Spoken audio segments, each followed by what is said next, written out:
주 안에서 갇힌 내가 너희를 권하노니 너희가 부르심을 받은 일에 합당하게 행하여 모든 겸손과 온유하고 오래 참음으로 살아나가면서 평안에 매는 줄로 성령이 하나 되게 하신 것을 힘써 지키라.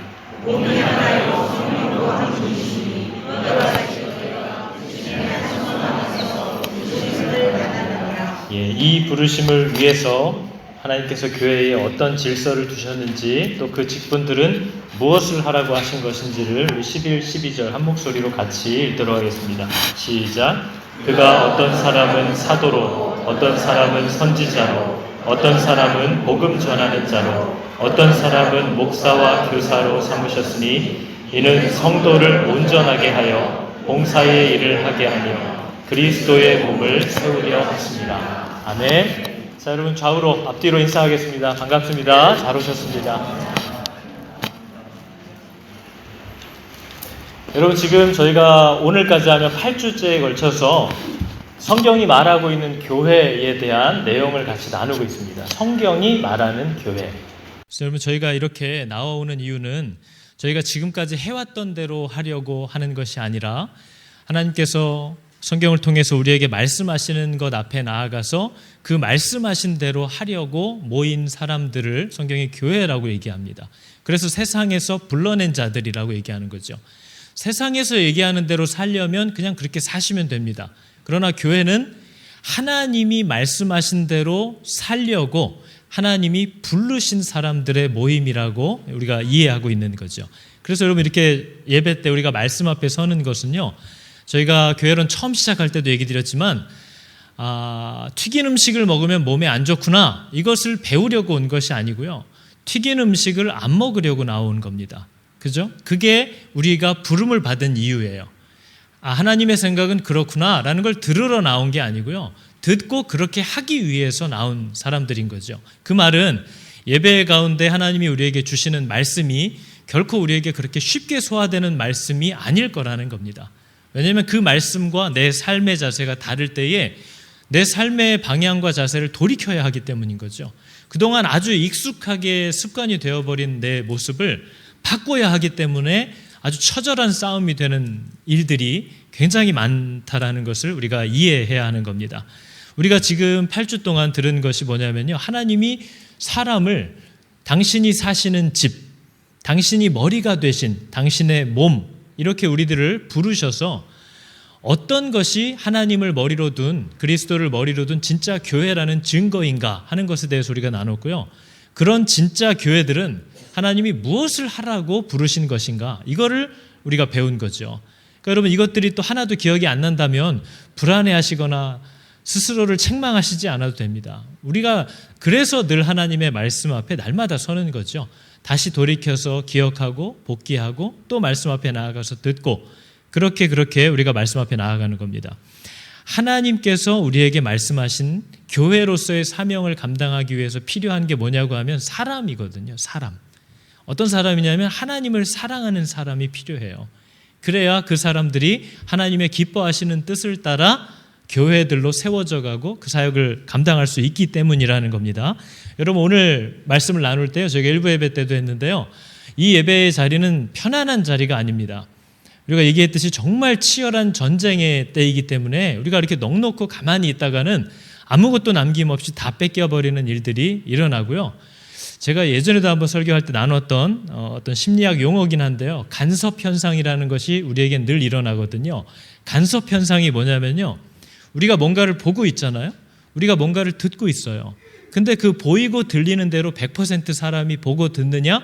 거의 대부분 그렇지 않대요. 왜냐하면 자기가 경험한 경험이 있고요, 자기가 갖고 있는 어떤 주장과 지식이 있기 때문에 우리는 보는 것을 그대로 받아들이지 못한다는 거예요. 그러니까 예를 들면 어떤 자매가 어려서 아버지한테 굉장히 학대를 받으면서 자랐어요. 그럼 이 자매는 이성을 볼 때 이유 없이 분노가 일어나는 경향이 생깁니다. 그런 게 간섭 현상인 거죠.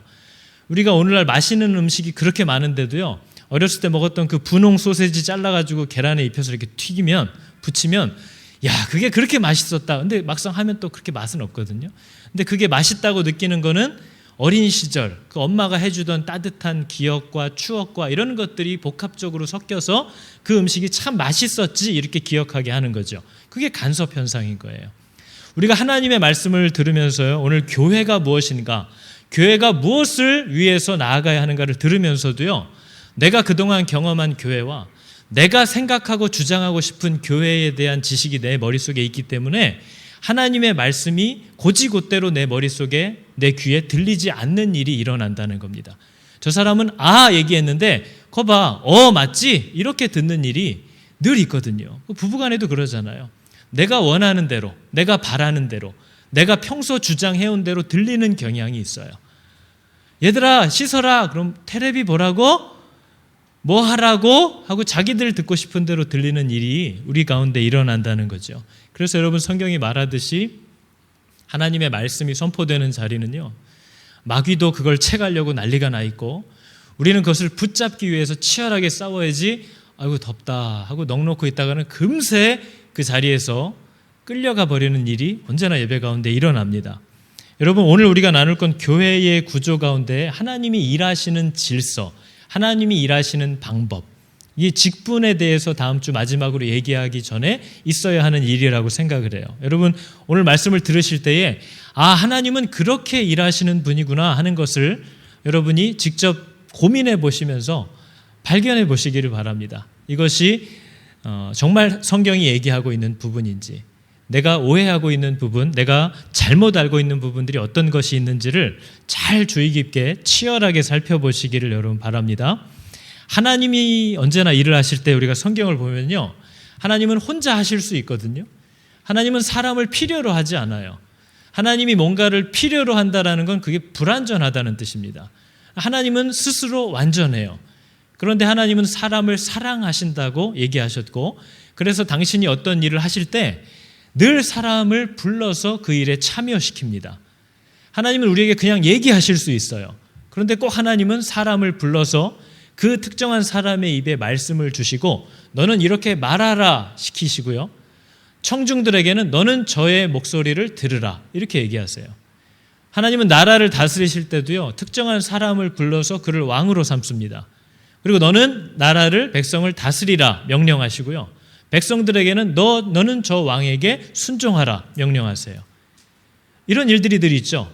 하나님은 내게 나와서 나와의 관계를 네가 온전히 세우기 위해서 제사를 드리라 구약시대에 얘기하셨을 때도 특정한 사람을 불러서 그 사람을 제사장이라고 불렀어요. 그리고 네가 백성을 대표해서 내 앞으로 나아오라 얘기했어요. 그런데 여러분 이런 하나님이 직책들과 일들을 맡기셨을 때에는 언제나 왕과 백성이 우위가 있거나 존귀하고 비천하거나 하는 차별을 절대 두시지 않았다는 것을 우리에게 얘기합니다.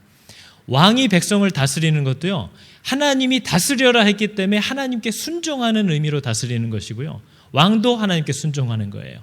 백성들도 그 왕에게 순종하는 게 아니고요, 너는 저의 말을 들으라 했기 때문에 하나님께 순종하는 거예요. 왕도 하나님께 순종하고요, 백성도 하나님께 순종하는 거예요. 선지자도 하나님께 순종해서 말을 하는 거고요, 청중도 하나님께 순종함으로 그 말을 듣는 거예요. 그게 그 사람이 탁월하기 때문에 듣는 것이 아니고요, 선지자도 자기가 많이 알기 때문에 말하는 건 아니에요. 왜냐하면 선지자가 자기의 생각을, 자기의 사상을 가르치는 사람이 아니기 때문이라는 거죠. 그래서 여러분 우리가 보면요, 세상은 가르치는 자가 갑이에요. 듣는 자가 을이에요. 그런데 성경을 보면 하나님은요, 모든 사람들을 그분의 기뻐하시고 선하신 뜻을 따라 부르시는데 그 일의 역할을 다르게 하실 뿐이지 우열이나 갑을이 없어요. 하나님이 부르신 모든 역할들은 다 똑같이 갑이에요. 그래서 여러분 우리가 누가복음 22장에 보면요, 이러한 질문을 똑같이 제자들이 하는 것을 볼 수 있습니다. 한번 볼까요? 저희 가운데 어떤 싸움이 일어났냐면요, 누가 크냐 하는 다툼이 일어났대요. 제자들 가운데 누가 크냐, 누가 하나님이 인정하시는, 누가 하나님과 더 가까운, 누가 더 능력이 있는 사람이냐 하는 싸움이 일어났대요. 여러분 이것이 오늘날 모든 교회와 가정과 세상의 싸움의 가장 중심되는 내용입니다. 누가 크냐, 누가 잘났냐, 내가 왜 너보다 못하냐, 왜 너는 나보다 더 좋은 것을 하냐. 이것이 여러분 아무리 겉으로 말로는 다 바꿔서 아주 성숙해 보이게 얘기를 하지만 결국은 이 내용입니다. 교회 안의 다툼도 다 저 내용이에요. 뭐든지 저 내용입니다. 그렇게 얘기를 했더니 예수께서 그들에게 말씀하셨다. 이방인의 왕들은, 안 믿는 자들은 왕이면 그 권력으로 백성들을 지배하고, 또 안 믿는 사람들은 뭔가 능력이 있고 권위를 가지고 있는 사람들을 자신이 배우고 받들어야 할 은사로 은인이라고 부른대요. 그게 우리가 알고 있는 세상의 방법이잖아요. 야, 저분은 대단하신 분이야. 저분은 정말 엄청난 분이야. 저분은 굉장히 공부를 많이 한 분이야. 저분은 되게 경험이 아주 탁월한 분이야. 그러면 그분이 갑이 되는 거예요. 나는 을이 되는 거고. 세상은, 이방인들은 그렇게 한대요. 그러나 다음 단어가 이렇게 얘기하죠. 그러나 너희는 그렇지 않대요. 여러분, 이것이 오늘날 교회들이, 믿는 자들이 회복해야 될 마음이에요. 세상의 질서대로 따라가지 말라는 거예요. 그러나 너희는 그렇지 않으니 너희 가운데 큰 자는 어린 자처럼 되어야 하고, 너희 가운데 다스리는 자는 섬기는 자처럼 되도록 하여라. 질문입니다. 식탁에 앉아서 먹는 자와 그 먹는 자를 수종드는 섬기는 자, 주인과 종을 얘기하는 거죠. 주인과 종 중에 누가 더 크냐? 그러면 자동적으로 답이 나오죠. 식탁에 앉아서 섬김을 받으면서 먹는 사람이 더 크다는 거 아니냐. 그러나 나는, 예수님은 다르다는 거예요. 그러나 나는 너희 가운데 뭐로 있대요? 섬기는 자로 있다. 예수님이 주인이죠. 우리가 섬겨야 되죠. 그분이 식탁에 앉아야 되고 우리가 그 수종 들어야 돼요. 그런데 예수님이 보여주신 하늘의 질서는 너랑 나 가운데 누가 식탁에 앉아야 되냐 하는 거죠. 내가 주인이잖아요. 그러나 당신은 어느 자리에 있대요? 나는 섬기는 자리에 있대요. 나는 섬기는 자로 왔대요. 여러분, 이것이 오늘날 교회가, 믿는 자들이 회복해야 되는 정신입니다. 교회 안에서 하나님이 어떤 책임과 일을 맡긴 사람들은요, 그것이 자신의 능력과 탁월함이라고 착각하면 안 돼요. 모든 하나님이 부르신 자들은 그것으로 사람들을 섬기고 하나님 앞에 겸손히 그리스도의 우리에게 보여주신 모습과 사랑을 드러내야 하는 그 직무를 수행하라고 부른 것이지, 그것이 계급이 되거나 권위가 되거나 섬김을 받는, 명예를 얻는 수단으로 사용할 수 없다라는 것을 예수님이 싸우고 있는 제자들에게 가르쳐 주신 내용입니다. 여러분, 다 이런 온전한 성경의 정신들을 가지시기를 여러분 축복합니다. 그래서 여러분, 교회 안에서 잘 살펴보세요. 어떤 사람이 그리스도의 마음을 가졌는가? 그 사람들 가운데 하나님이 직책으로, 직분으로 부르시는 겁니다. 그래서 여러분, 교회를 보면서 너무 쉬운 얘기예요. 늘 다투는 사람들, 늘 문제를 일으키는 사람들, 늘 과시하는 사람들, 늘 섬김을 받으려는 사람들, 겸손하지 못한 사람들, 그 사람들이 교회에서 세워질 수 없다라는 것을 여러분들이 아셔야 됩니다. 아, 저분이 그래도 성격은 저래도 탁월해. 그건 세상적인 방법이에요. 그죠? 성경은 늘 화평의 사람에 대해서 얘기합니다. 예수 그리스도가 화평의 아들이고요. 우리가 따라가야 할 모습이 바로 그 모습입니다. 우리가 다음 주 나눌 직분에 대한, 성경이 그 각 직분들에 대해서 요구하는 기준과 조건들을 봐도요, 화평의 사람이어야 해요. 화병의 사람이면 안 됩니다. 늘 분노에 차 있고 늘 잘못된 것을 지적하고 다니고 이게 교회를 살릴 거라고 생각하고, 그게 세상에서는 탁월함으로 비출지 모르지만 교회 안에서 영혼을 돌아보는 일에 있어서는 그것은 굉장히 위험하고 공격적인 일입니다. 그 사람의 마음은 기본적으로 주인 되신 그리스도의 이 화평케함과 겸손을 닮아 있어야 한다는 거죠. 그런 사람들을 주목하여 보시고 그런 사람들이 되시기를 여러분 축복합니다. 그래서 여러분, 하나님이 나라를 세우실 때 이런 방법으로 세우신대요. 그래서 여러분, 민수기에 보니까요, 민수기에 우리가 하나님이 일하시는 질서에 대해서 언제나 반감을 가졌던 우리들의 마음이 거기 나옵니다. 우리가 잘 아는 고라와 다단과 아비람에 대한 내용인데요, 이게 뭐 다른 내용은 다 둘째치고 왜 그들이 그런 불편한 마음을 갖게 되는지, 그리고 그럴 때 하나님은 그 안에서 어떤 죄를 지적하는지, 그 부분만을 우리가 살펴보면 너무 도움이 될 것 같아요. 여러분, 민수기 16장 13절에 보니까요, 고라와 다단이 따지는 내용을 보는 겁니다. 근데 저 내용 가운데 뭐가 잘못되는지를 여러분 찾아보세요. 네가 우리를, 모세에게 지금 따지는 겁니다. 네가 우리를 젖과 꿀이 흐르는 땅에서 데리고 올라와 광야에서 죽이려는 것이 작은 일이냐? 그게 작은 일이라서 네가 오히려 스스로 우리 위에 왕이 되려 하느냐 하고 모세에게 나와서 따졌다는 겁니다. 그리고 더 나아가서 14절에 보니까요. 이뿐 아니라 네가 우리를 젖과 꿀이 흐르는 땅으로 인도하여 드리지도 않고, 약속대로 지금 광야에서 계속 떠돌고 있잖아요. 그 땅으로 인도해 드리지도 않고 약속했던 밭도 포도원도 우리에게 기업으로 주지 아니하니 네가 이 사람들의 눈을 빼려느냐. 뭐예요? 다 지켜보고 있다, 이 뜻이에요. 저 사람들 눈 다 뺄 거야? 지금 사람들이 다 보고 있어. 우리는 너를 따라가지 않겠다. 우린 올라가지 아니하겠노라. 이렇게 얘기했다는 거예요. 맞는 말이잖아요. 모세가 하나님의 말씀이라고 해서 따라 나왔는데 약속한 땅으로 가지도 않고요. 계속 광야를 헤매고요. 어디로 가냐 그러면 모세도 모른대요. 가라고 하면 가고 서라고 하면 선대요. 구름이 가면 가고요. 구름이 멈추면 서야 된대요. 이런 지도자를 어떻게 따라가냐는 거예요. 먹을 물도 없어요. 죽을 것 같아요. 가축들이 죽고 있어요. 어린 자녀들이 죽을 것 같아요. 이런 상황에 내몰린 사람들이 이제 모세에게 따졌던 내용이에요. 근데 여러분, 이 내용을 보면요, 고라의 말 가운데는 살아계신 하나님이라는 것은 아예 안중에 없어요. 지금 고라는요, 네가 우리를 계속 이렇게 얘기합니다. 여러분, 지금 이 이스라엘 백성을 애굽에서 나오라고 한 분이 누구죠? 하나님이에요. 그때는 좋으니까 아유 아멘 아멘 하고 그럼요 하나님이 우리를 부르셨죠 하고 나왔어요. 근데 문제가 터지니까 속에 있는 믿음이 나와요. 야, 그때는 그래, 네가 뭐 하나님이 가라 마라 했다니까 우리가 그냥 아멘 아멘 했는데 지금 이게 뭐 하는 짓이냐. 네가 한 거 아니야.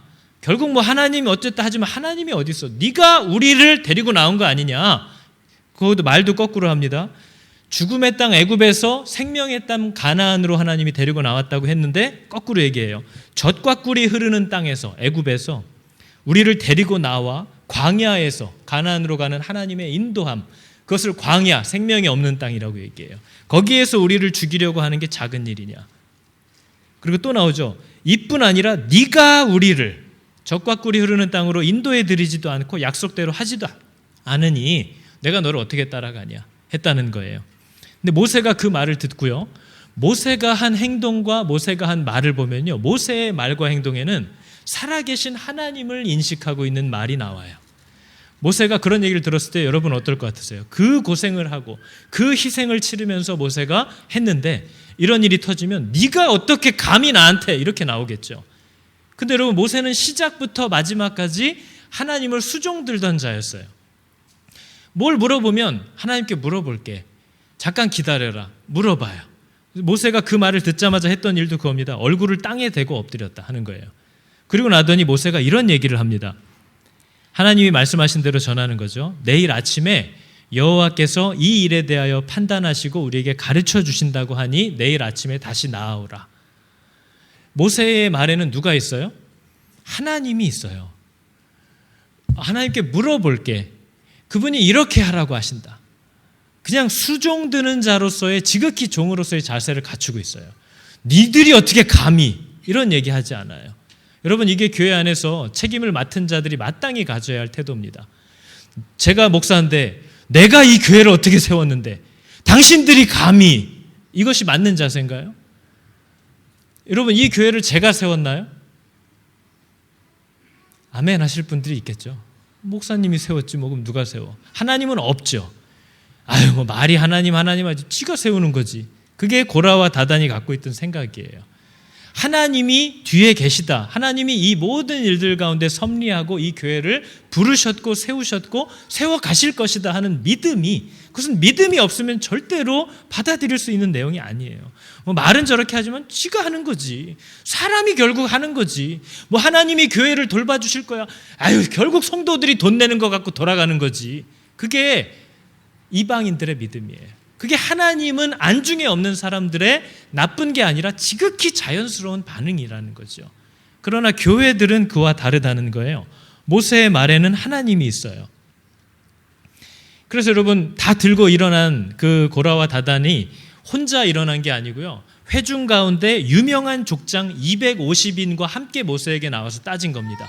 그 250인의 족장이 누구냐면요, 하나님이 모세를 신권으로 지도자로 세우기 전에 이미 이스라엘 족속 가운데 인정받던 탁월한 지도자들이에요. 250명. 근데 그걸 하나님이 하루아침에 모세를 리더로 세워서 그들을 불렀어요. 그러니까 그 250명이 평소에도 그렇게 인정받고 지도자로 추앙받던 사람들인데 하루아침에 그냥 따라가야 되는 백성이 된 거죠. 그리고 그들이 고라와 다단과 다 함께 나왔다는 거예요. 그러면서 따졌다는 거죠. 여러분, 이게 교회 안에서 우리가 주의해야 될 내용들입니다.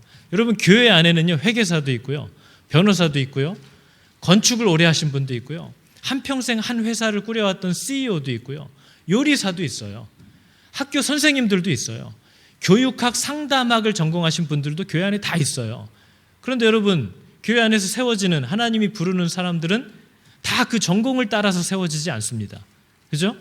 말씀을 가르치는 사람이, 공부 잘하는 사람이 하면 얼마나 좋아요. 근데 공부 잘하는 사람이 부르심에 응답을 받아서 목사가 안 되는데 어쩌라는 겁니까? 저 같은 무지랭이가 목사가 돼서 하루아침에 이 앞에 서 있는 거죠. 나는 요리를 너무 잘하는 요리사인데 교회에서 애찬으로 봉사하시는 분은 요리사 아니거든요. 여러분, 그럴 때 그런 유명하고 유력한 능력을 가진 사람들이 교회 안에서 어떠한 자세를 가져야 하는지는 우리를 잘 기억해야 됩니다.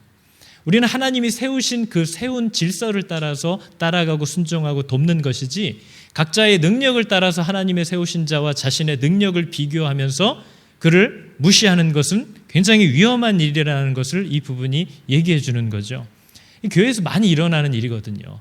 왜 음식을 저렇게 하지?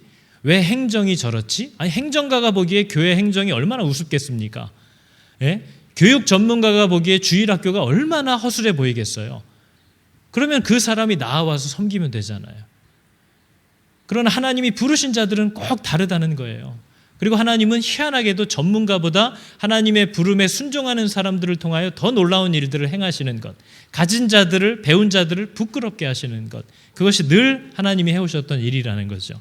그래서 여러분, 민수기 16장 3절을 보니까요, 그 회중에 유력했던 250명의 지도자들과 고라와 다단이, 아비람이 나와서 했던 내용이 이겁니다. 그들이 모여서 모세와 아론을 거슬려 그들에게 이르되 너희가 분수에 지나다, 네 분수에 안 맞는 일을 하고 있다라는 거예요. 모세에게. 이 회중들이 다 각각 하나님 앞에서 거룩하고 하나님 여호와께서도 다 그들 중에 계시는데 어찌하여 너는 회중보다 너를 더 높이려고 하느냐, 이렇게 얘기를 했어요. 여러분, 이 말에 고라의 안에 있는 성경적이지 않은 지극히 세상적인 사상이 딱 한 단어로 표현되어 있는 게 나타납니다. 뭘까요? 어떤 단어일까요? 높이다라는 말이에요. 지금 고라는 이 모세에게 나와서요, 너는 왜 회중보다 네가 더 높아지려고 하느냐라고 물었어요. 여러분, 제가 질문해 볼까요? 여러분, 우리 교회에서는 누가 제일 높은가요? 하나님 빼고요. 안 뵈시는 분 빼고. 우리 교회는 누가 제일 높죠? 여러분, 교회의 직분이 여러 가지가 있는데 제가 1, 2, 3, 4, 5, 6 싹 써놓고 차례대로 쓰라 그러면 어떤 순서로 쓰실 거예요? 제가 거의 99% 맞힐 수 있는데요. 목사, 전도사, 장로, 권사, 집사 이렇게 쓰시려고 그러죠. 이게 교회 안에 들어와 있는 세상적인 구조와 질서와 사고방식이에요. 이게 계속해서 교회들을, 성도들의 말씀을 알아가고 말씀대로 순종하려고 하는 이 헌신에 자꾸 간섭을 해요. 목사, 전도사, 장로, 권사, 집사 이렇게 일렬로 내려가는 거죠. 그런데 여러분, 하나님은 분명히 모든 예수 그리스도를 만난 사람들을 성도라고 불러요. 그리고 이 사람들, 성도들 중에 말씀을 맡은 목사와 다스리는 장로와 교회를 돌아보고 섬기는, 구제하는 집사와 이러한 모든 역할을 성도들 중에 하나씩 불러서 맡기시는 것이지 직분과 구조와 이런 어떤 위아래가 아니라는 거예요. 근데 이렇게 얘기하면 또 이렇게 생각하죠. 거봐, 목사부터 집사까지 다 평등한 거지, 그럼 이제 뭐든지 할 때 다수결로 하면 되는 거지. 이게 또 세상적인 방법을 갖고 있는 거죠. 하나님은 역할에 다름을 주실 때 누군가는 결정하게 하셨고, 누군가는 서포트하게 하셨고, 누군가는 지원하게 하셨고, 일이 다 달라요. 결정을 한다고 그 사람이 위가 아니에요. 왜냐하면 그 사람도 하나님의 방법대로 결정을 하는 거예요. 하나님이 결정하시게 하는 거예요. 하나님이 이 사람에게도 결정을 내리게 하고 하나님이 저 사람에게는 순종하게 하시는 그 일에 모든 성도들이 하나님을 의식하고 순종하는 것이지 그 사람의 결정이 탁월하다거나 그 사람이 배울 만하기 때문에 하는 게 아니에요. 여러분, 이것이 우리가 가정 세미나를 할 때 늘 부딪히는 일입니다. 교회의 질서가 왜 무너졌는지는요, 가정의 질서가 어떤지를 보면 알아요. 여러분, 하나님을 믿는 것이 남편을 믿는 것보다 쉬울까요? 우리가 가정에서, 하나님은 분명히 가정에 이런 질서를 줬습니다. 교회와 똑같이. 아내에게 뭐라고 하셨죠, 하나님이? 제가 진짜 돌맞을 질문을 합니다. 하나님이 아내에게 뭐라고 하셨죠? 세미나를 2시간 동안 하면서도 이 오해를 풀지 못해서 괴로웠던 저였는데, 이렇게 한마디 질문을 잘못 던지고 해설을 잘못했다가 또 완전히 몰리는 수가 있어서요. 근데 여러분, 그냥 성경 말씀만 꺼내서 보면, 아내들아, 자기 남편에게 뭐라고 하셨다고 하죠? 제 입으로 얘기하지 않겠습니다. 아내들아, 자기 남편에게 뭐래요? 네? 굉장히 표정이 안 좋으세요. 자꾸 저기 남편 자꾸 아내한테 뭐라고 하지 마세요. 아내들아, 자기 남편, 남자에게 순종하라는 게 아니에요. 자기 남편을 얘기하는 거예요. 자기 남편에게 순종하래요. 남편들아, 아내 사랑하기를 예수님이 교회를 위해서 생명을 주신 것 같이 사랑해라. 명령이잖아요. 그것은 하나님이 어떤 목적을 위해서 남자와 여자에게 준 역할일 뿐이에요. 여자한테 남편이 너보다 훨씬 나니까 따라가라는 게 아니에요. 이 부분이 가정 안에서 이미 다 무너져 있어요. 근데 여러분, 우리 가정 세미나 할 때도 이 아내들이 정말 깊이 무릎을 치며 감탄하고 깨달았던 거지만, 물론 전혀 지켜지지 않고 있는 거지만, 왜 하나님이 아내들에게 남편에게 순종하라고 하셨냐면요, 여러분, 탐탁지 않은 남편, 믿을 수 없는 남편, 신뢰하기 어려운, 나보다 덜 떨어져 보이는 남편, 그 남편에게 순종하는 건 얼마나 힘든 일이죠? 그런데 여러분, 하나님께 순종하는 건 쉬우세요? 하나님께 순종하는 게요, 남편에게 순종하는 것보다 더 어려워요. 우리가 예수님을 믿고 따라가면, 하나님은 나보다 탁월하시니까, 말은 그렇지만요, 우리의 신앙생활의 진짜 실제는 예수 믿고 살다 보면요, 왜 도대체 이러는지 모르겠어요. 왜 하나님이 이걸 요구하시는지 모르겠고요, 왜 이때에 이런 일을 터뜨리는지 모르겠어요. 우리가 하나님을 사랑하고 믿고 신뢰하는 것 같이 말은 하지만, 우리의 신앙의 본질은 왜 하나님이 일을 이따위로 하는지 모르겠어요. 그래서 답답하고 속이 터지는 거잖아요. 그래서 분노가 일어나는 거잖아요. 그래서 하나님 말씀대로 우리가 순종을 못하는 거잖아요. 왜요? 믿을 수가 없어서. 어떻게 이런 상황에 이렇게 하라는 거야? 이게 말이나 되는 소리야? 먹고 살기가 힘든데 어떻게 돈을 이렇게 쓰라는 거야? 내가 지금 당했는데 어떻게 사랑하라는 거야? 하나님은 더 믿을 수가 없어요. 하나님은 더 이해가 안 돼요. 그렇기 때문에 여러분, 가정에서 하나님이 준 그 질서에 순종하여서 남편을 따라가기로 하는 이 결단은 우리가 예수를 믿는 것과 똑같아요. 우리가 하나님을 믿을 때도 이런 결정이 필요해요. 이해되지 않지만 믿어야 하고 따라가야 하는 것. 그것이 신앙의 어떻게 보면 본질 중에 하나예요. 그게 가정에서 회복되지 않으면 교회에서도 마찬가지일 거라는 거죠. 가정에서도 여러분, 언제나 탁월한 사람을 따라가려고 해요. 남편이 아무리 남편이래 봐야, 아빠가 아무리 주장을 해봐야 엄마 의견이 더 효과적이면 엄마 의견 따라가는 거예요. 그게 바로 오늘날 교회 안에 똑같이 와 있는 거예요.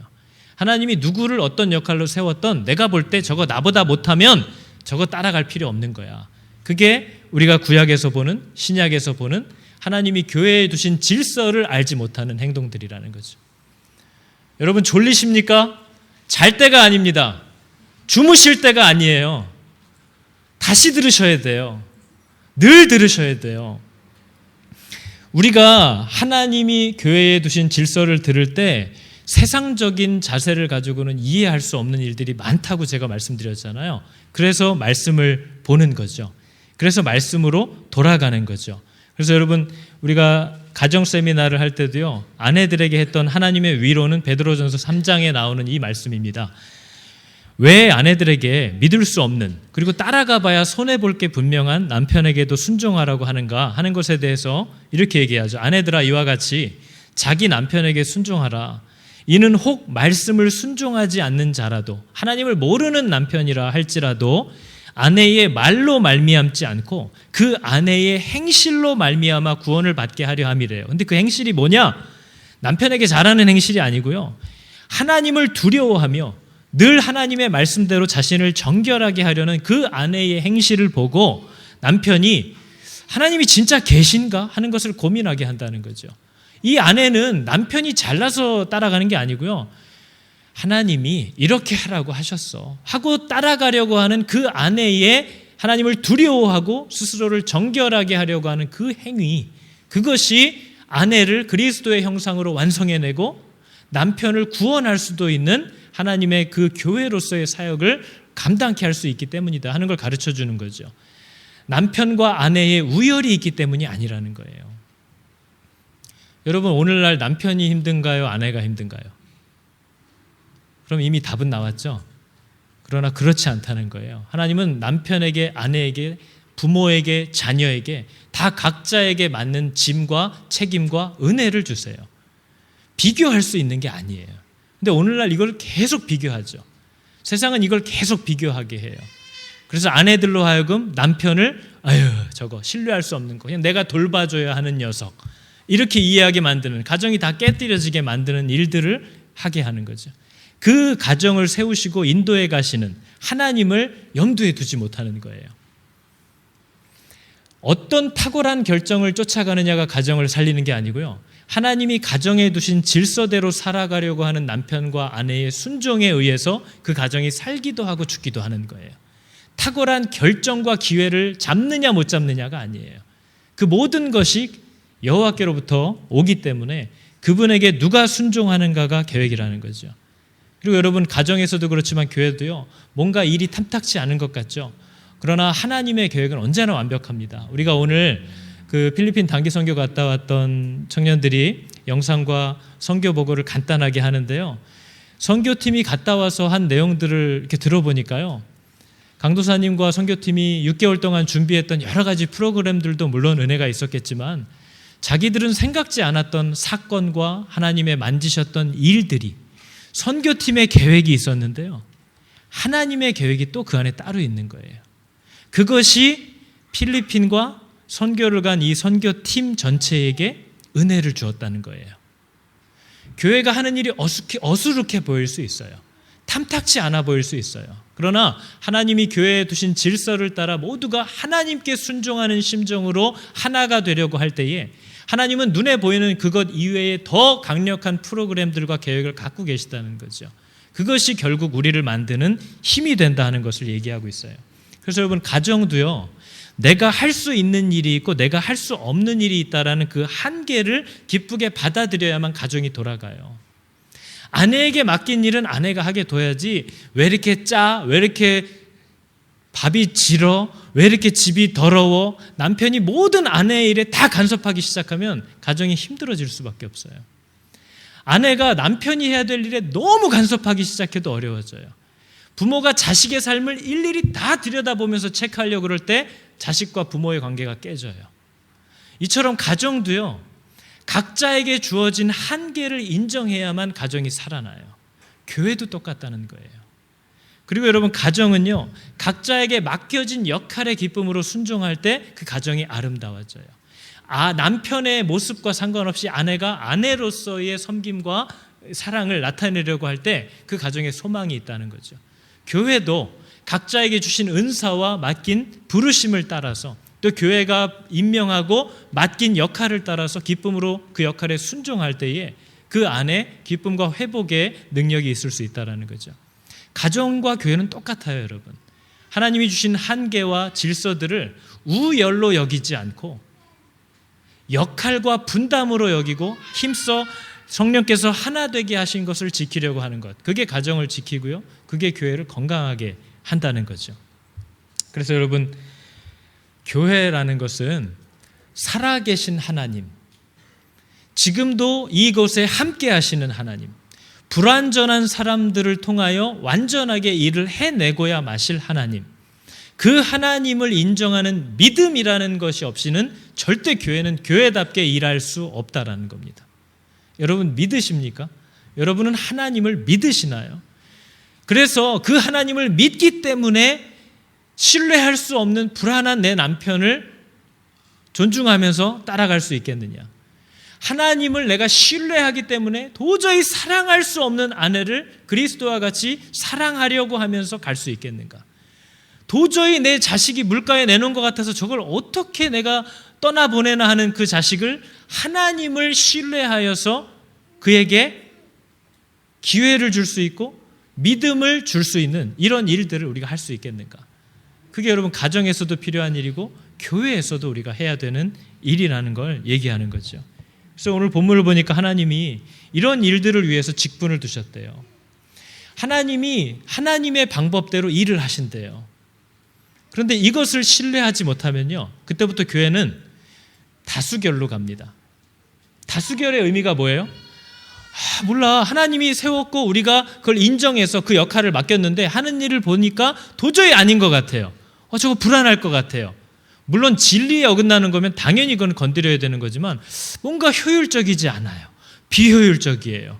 그럴 때 우리는 어떻게 해요? 불안하죠. 불안하니까 어떻게 해요? 그래도 다수의 사람들이 좋다고 하는 대로 갑시다. 이게 교회 안에 들어온 세상의 방식이에요.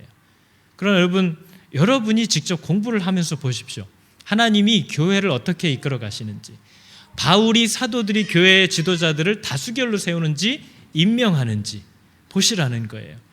그걸 보면 또 우리 머릿속에 간섭 현상이 일어납니다. 목사가 자기 제국을 만들기 위해서, 장로들이 집사들이 자기 편한 사람과 한 팀이 되기 위해서, 이런 그동안 봐왔던 교회의 아주 안 좋은 모습들이 자꾸 내 머릿속에 오버랩이 되면서 그게 좋게 여겨지질 않아요.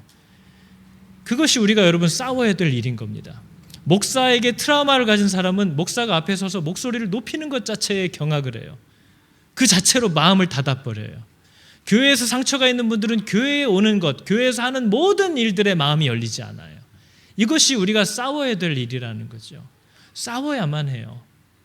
여러분, 교회가 힘써야 되는 일은 뭐냐면요, 이런 직분자를 많이 세우는 겁니다. 교회는 장로를 많이 세워야 돼요. 그 장로가 성경이 말하는 그 장로라면, 그런 장로는, 그런 집사는 많을수록 좋습니다. 그게 목사가 해야 될 직무예요. 바울이 디모데에게 교회를 부탁하면서 너는 가는 그 자리에서 장로들을 세우라. 그래서 교회를 견고히 하라. 장로들을 많이 세우래요. 집사들을 많이 세우래요. 사람을 세우는 거잖아요. 어떤 사람? 말씀의 사람. 성경이 얘기하는 그 장로, 성경이 얘기하는 그 집사, 성경이 얘기하는 그 목사를 세우라는 거예요. 그러면 많을수록 좋죠. 그러나 문제는 오늘날 교회 안에 그러한 직분의 이해가 사라져버렸다는 겁니다. 명예와 권위가 되어버렸고, 누가 더 나은가가 되어버렸고, 자랑이 되어버렸고, 말로는 그렇게 하지 않지만 세우지 않으면 서운해하는, 그 서운함이 교회를 무너뜨려버리는 이러한 악독으로까지 번지는 일이 교회 안에 나타나기 시작했다는 거죠. 여러분, 교회에서 제일 좋은 직분이 있습니다. 성도라는 직분이에요. 여러분, 성도는요, 예수 그리스도를 만나고 예수 그리스도에게 자신의 모든 삶을 의탁한 사람들에게 주어지는 직분입니다. 성도는요, 성도라는 단어 헬라어는 거룩한 무리들이라는 뜻이래요. 거룩한 무리들, 성도. 이 직분은 목사도 성도예요, 여러분. 저도 성도들 중에 목사의 직분으로 부름을 받은 거지 저는 성도와 다른 사람이 아닙니다.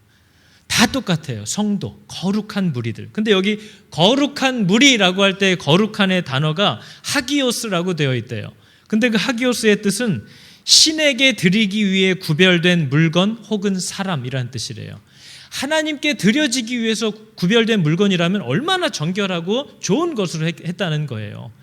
하나님께 드릴 만한 사람으로 구별했다면 얼마나 하나님이 보시기에 온전하려고 하는 사람이겠느냐 한다는 거죠. 그게 성도래요. 그래서 여러분, 성도가 뭐냐면요, 하나님이 교회에 왜 직분을 세우냐면요, 그 직분자들은 그들이 탁월하다고 상 주려고 세운 게 아니고요, 직분을 맡긴 자들이 해야 되는 일들은 성도를 온전케 하는 거래요. 성도들을 바로 세우기 위해서 이 직분을 하나님이 사용하시겠다는 거지, 성도와 너희는 차원이 다르다 하는 걸 얘기하려고 그들을 세운 게 아니라는 거예요. 목사는 성도를 위해서 존재합니다. 장로도 성도를 위해서 존재하는 거예요. 성도를 온전케 하며 구제의 일을 하게 하고 사람들을 섬기게 하는 일을 하게 하려고 하나님이 성도를 세우신대요. 그래서 여러분, 베드로전서를 비롯한 성경의 내용들을 보면요, 성도에 대한 얘기들을 많이 합니다. 하나님은 성도들을 뭐라고 부르시냐면요, 저들은 택하신 족속이고요. 예수 믿는 분들을 다 얘기하는 거죠. 너희는 택하신 족속이고 왕 같은 제사장들이고 거룩한 나라고 그분의 소유가 된 백성이래요. 그래서 너희들을 그렇게 하나님이 성도로 부르신 이유를 이렇게 얘기합니다. 그분의 기이한 빛에 들어가게 하신 자의 아름다운 덕을 기리게 하십니다. 그리스도께서 내게 베풀어 주신 은혜를 세상에 탁 자랑하게 하시려고. 또 뭐예요?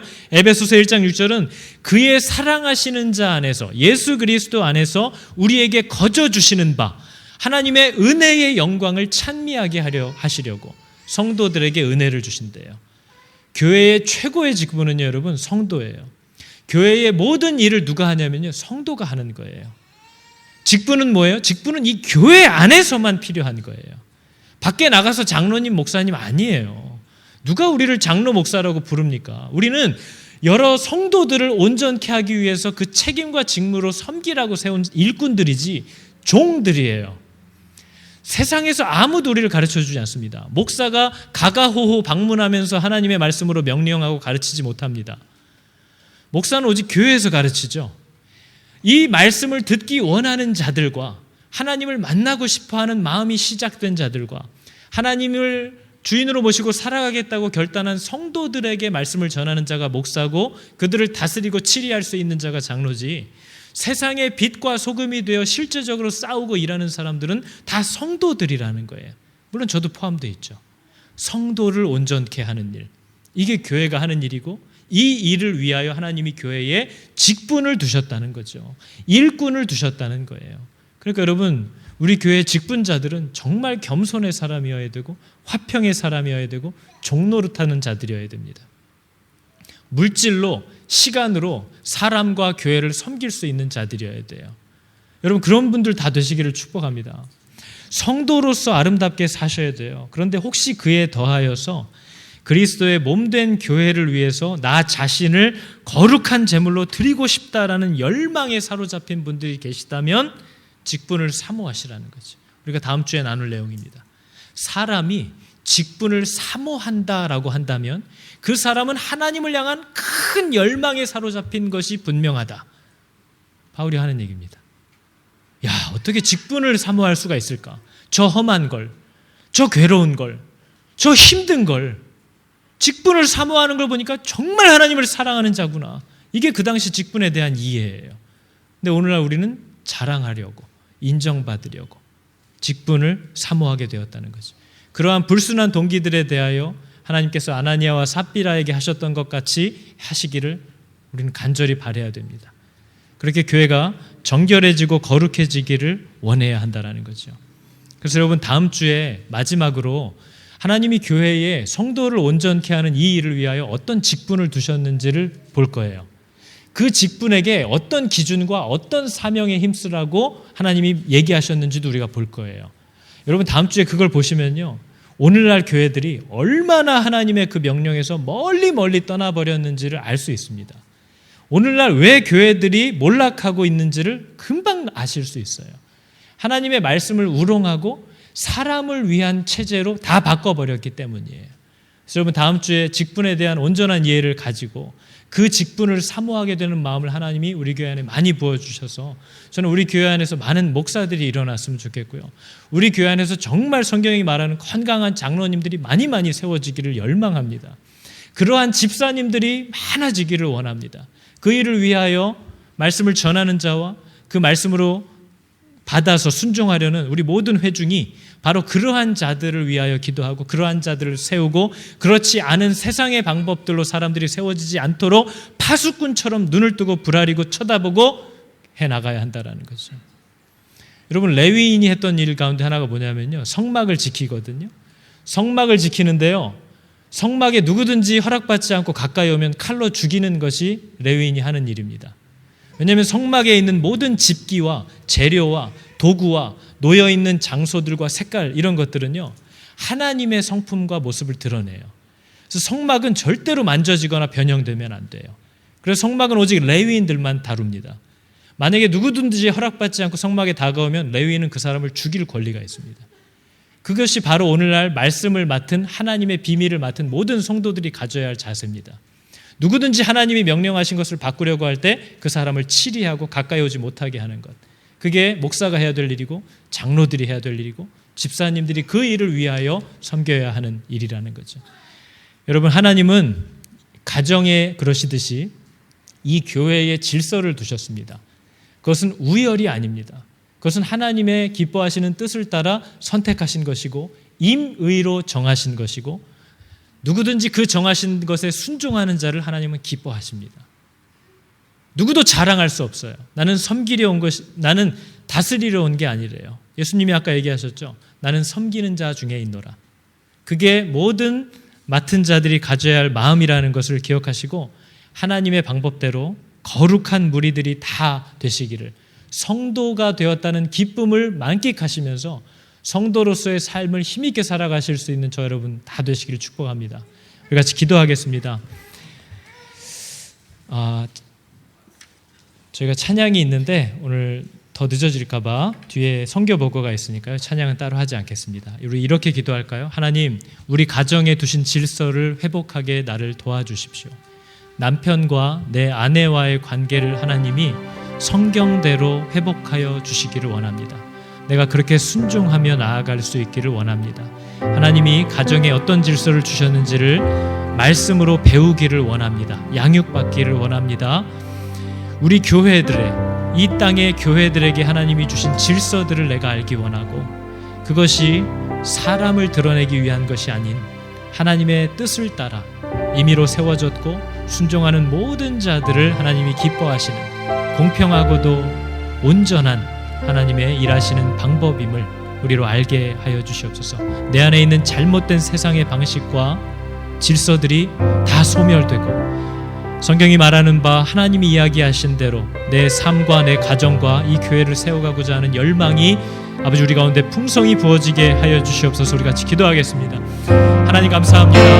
하나님 말씀 앞에 나아갈 때에 하나님의 명하신 내용들을 우리가 살펴볼 때에 우리가 얼마나 말씀을 알지 못하고 또 알면서도 말씀에서 멀리 떠나 우리의 기뻐하고 우리의 옳다 여기는 대로 정하고 살아가고 있음을 또한 발견하게 됩니다. 하나님, 우리 가정에 두신 그 명령과 질서에 순종하는 남편이자 아버지 제가 되게 하여 주시고, 하나님 우리 교회 안에서도 하나님께서 명하신 대로 성도들을 가르치고 사랑하고 또 돌아볼 수 있는 그런 목사가 되게 하시고, 또 아버지 그러한 장로들을 많이 세울 수 있도록 주께서 우리 모든 성도들의 마음 가운데 불붙는 마음 허락하여 주시고, 그들의 열심과 열정으로 불붙는 것이 아니라 성령께서 주시는 마음을 따라 불붙는 그 마음이 아버지 우리 교회 안에 풍성히 부어지게 하여 주시옵소서. 아버지 하나님께서 사람을 친히 부르시고 세우시는 줄을 믿습니다. 우리 각 사람의 마음에 불붙는 소원을 허락하여 주사 말씀을 전하는 자들도 많이 일어나게 하여 주시고, 왕처럼 하나님의 말씀으로 교회를 다스리고 안전케 하는 거룩한 장로들이 많이 세워지게 하여 주시고, 그러한 집사님들, 정말 헌신된 집사님들이 많이 세워지게 하여 주셔서 교회 안에서 자라나는 아이들이, 또 교회를 방문하는 모든 사람들이 정말 하나님께서 말씀하신 질서와 사랑을 이 교회 안에서 발견할 수 있도록 하나님 은혜를 더하여 주시옵소서. 하나님 감사합니다. 하나님께서 이 세상을 만드셨을 때에 어떠한 질서와 방법으로 우리들을 다스리시는지를 우리가 너무나 모르고 살아왔음을 고백합니다. 가정에 어떤 질서를 두셨는지를 전혀 알지 못하고 살고 있고, 교회는 어떻게 움직여 가시는지 하나님의 방법을 전혀 알지 못하고 살아가는 우리 다음 세대들이 많습니다. 하나님의 거룩한 명령들이 다음 세대로 또 우리들에게로 잘 전달되고 가르쳐질 수 있도록 교회 안에 그러한 충성된 자들을 많이 세워주시고, 그들의 헌신과 그들의 은사를 가지고 성도를 완전케 하는, 그들을 그리스도의 장성한 분량으로 세워가는 건강한 교회 하나님 되게 하여 주시옵소서. 우리가 사람을 판단하거나 징계할 수가 없습니다. 하나님께서 친히 심판자가 되어주사 주님이 시작한 이 교회에서 시작되려는 거룩한 일들을 하나님이 친히 지키시고 보존하여 주시며, 그것을 대적하고 거스르는 자들을 주께서 친히 교훈하시고 하나님의 사람들로 돌이켜 주시옵소서. 말씀으로 먹이시고 강건하게 하여 주시기를 원합니다. 예수 그리스도의 이름으로 기도드렸습니다. 아멘.